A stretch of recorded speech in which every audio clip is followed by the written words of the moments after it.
I'm going to be drunk. I'm going to, you know.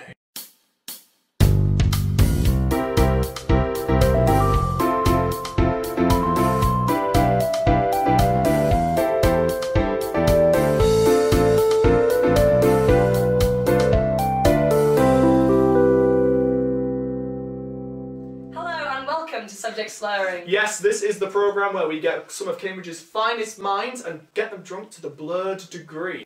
Now, in order to get Rory drunk, we decided to play a game that we like to call Information Inebriation, in which we ask Rory a series of questions about his degree, and if he gets them wrong, he drinks. But if he gets them right, then I drink.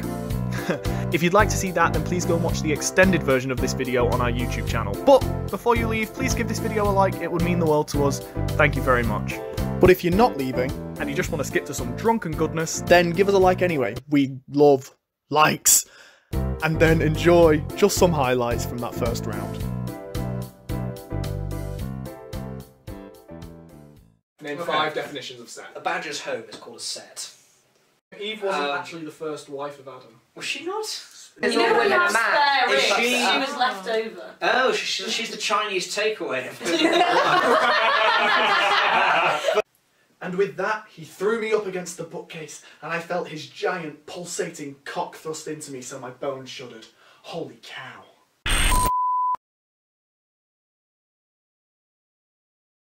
Fill yourself all around, man. Get on our level. Drink some more. Oh! He's not rolled again. Wow! Oh, he has. Impressed and also charmed. Charmed in the extreme. What have you eaten? Bread? Bread. Bread. Do that again. A little break. I've eaten some bread. And now we're back with Rory again. Hi. We're a bit more drunk. Ha Well, they are. And we're going to move on to our next round of questions, which we like to call messy essays. We call it messy essays because it's where we ask a short question and we let Rory ramble. So, first question. Olivia? Would it be easier to kill someone with a paperback War and Peace or a hardback The Tiger Who Came to Tea? And please explain your answer. Okay, so when I was 3 years old, You killed someone.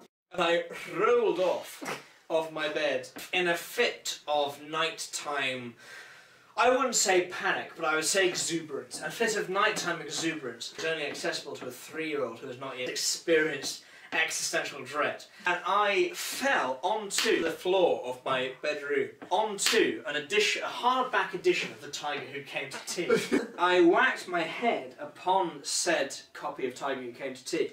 And if you can see from here, there's a small scar. God. This is an actual true It's story. a genuine true story. Genuinely not planned. Can I get a close-up of you?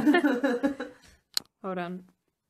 A hardback book is much more dangerous than a paperback book. But have you ever rolled off your bed and onto a copy of, say, the paperback War and Peace? However, I would say that Tolstoy, as a writer, is more devastating to the mental form than whoever wrote The Tiger Who Came to Tea. What? It's Judith Kerr. Judith Kerr? I don't know. Judith Kerr write anything else? Judith Kerr's dead. Oh my gosh, she died on my birthday. Second question of messy essays. Rory. So you know waterproof books? Yeah. Are they the future? I think so. I like the smell of a book. And if they were waterproof? And if they were waterproof, so much the better. Because if they were unwaterproof, imagine if there was rising damp. Can you imagine? Oh God! I can't possibly believe it. So, I mean, you couldn't possibly believe it, but believe me, in my room at home, like in Peterborough, one would think the most safe of the home counties. Like From damp? the East Midlands. From You're damp? well known for The East being Midlands, like averse to damp. we are so far away from the North Sea air. We are in the Midlands, essence of the Midlands, and yet we get the sea air So, waterproof books, you think yes? I think yes, generally speaking. I think the preservation of the written word is a fundamentally important thing. Well, that's nice. Yes. William Shakespeare I've heard of him. versus Jacqueline Wilson. Discuss. Listen, okay, Jacqueline Wilson dominated my sister's childhood in that, so whenever we bought a pack of Cheerios as children, it was like, if you buy 5 packs of Cheerios, stop talking amongst yourselves. I am literally detailing an event from my childhood that you both want to listen to. 2 seconds later. What did you say? Was it Jacqueline Wilson. The and- Tracy Beakers were author. Yeah. And William Shakespeare. And William Shakespeare. And Elaine the Page. Yeah. And what was the connection? Verses. Discuss. Right. The English voices that need to be preserved more than Tracy Beaker. Aren't we all just vessels of the dramatic form that is tragedy? Aren't we all just open to the idea that life fucking sucks? And especially from the years 20 to 30, like, life really fucking sucks. Like... I lost you. Yes. Tracy Beaker.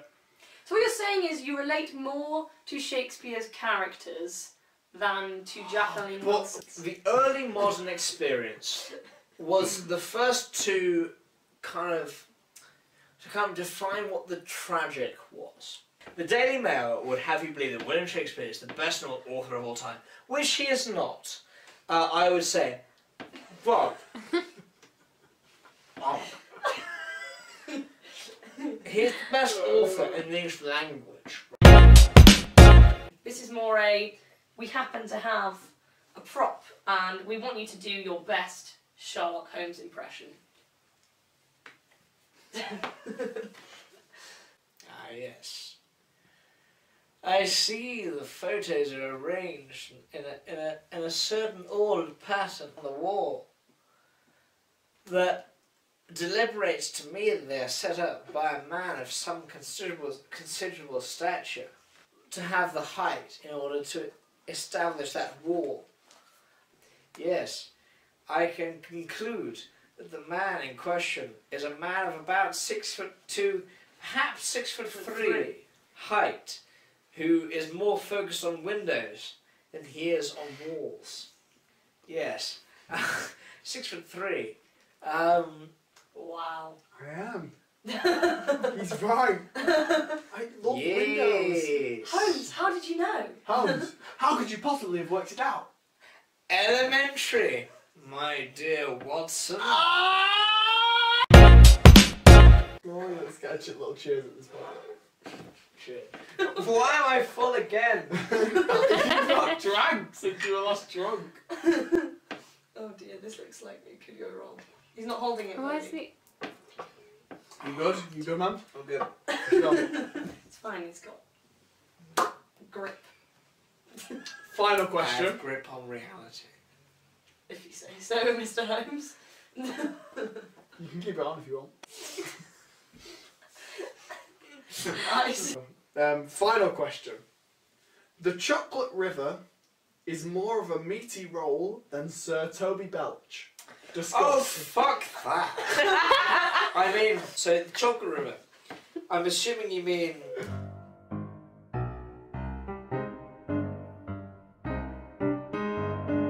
Sir Toby Belch. A role in Twelfth Night that conveys the comedic intent of Shakespeare while also belying a certain tragic element. But Sir Toby envelops this ideal of Twelfth Night. I'm an upstanding social figure, and I have responsibilities to my community, and yet I'm going to be drunk. I'm going to subvert my role with the pleasure. And how many times have you played Sir Toby? Just the twice. I have played the Chocolate River on one occasion. So I played Augustus. I played the Chocolate River that swallowed Augustus Gloop on one occasion. In a, shall we say, a misguided attempt at physical theatre. Why don't you two be the Chocolate River and I'll be Augustus Gloop? It's very simple, the role you have to perform. So just pretend you have a pair of chocolate brown wings on and you're winging them about as I, Augustus Gloop, am contained within the river of chocolates. The creators of the chocolate and the creators of the Chocolate River in the chocolate room whirl their way down the audience and chocolate their way into the main central. Sorry. Did you just use chocolate as a verb? They chocolate their way into. Their way. They're whirling, chocolating their way. I'm Augustus Gloop. You can sit down now. I'm so. No! But in the year 9 production of the Golden Ticket, as this was, I played a member of the Chocolate River. Yeah. And the Chocolate River whirled its way down the auditorium and contained the entity known as Augustus Gloop. So to summarise, Rory, who would you say is the more meaty role? The Chocolate River from Charlie and the Chocolate Factory, who you have played before, or Toby Belch, who you have played twice before? 4 times. Twice. 3 times. 3 times. You said 2 before. Twice, Fact check. including now. Okay. Fundamentally, I don't believe. Are you playing? You're being Sir Toby Belch. Right So now. I was Sir Toby Belch at school, Yeah. and I was Sir Toby Belch at Cambridge, Which I assistant directed. irregardless of this production, and then regardful of this production, I was Sir Toby Belch. Alright. And I was rememberful of the conduction of the line. I feel you. So which one was more meaty, Rory? I feel like the meatier line was, I am. What's the word? Sir Toby Belch. I am Sir Toby Belch. Is that a line? No. So which is the more meaty role, Rory? So when I was the Golden River, Augustus Gloop. Augustus Gloop, I think we can both drink to. I still don't know what the answer to the question is. Rory, okay? Yes. So Toby Belch or the Chocolate River? Yeah, I'll go for some of that. Okay, well, Rory, it's been lovely to have you. Have you enjoyed yourself? I immensely enjoyed myself. I am glad to hear that. Thank you, Rory, for being with us. Say thank you. I thank you, Sir culprits, in tonight's engagements. There we Have go. a wonderful night. Have a wonderful wonderful night. Rory, we'll see you in the morning.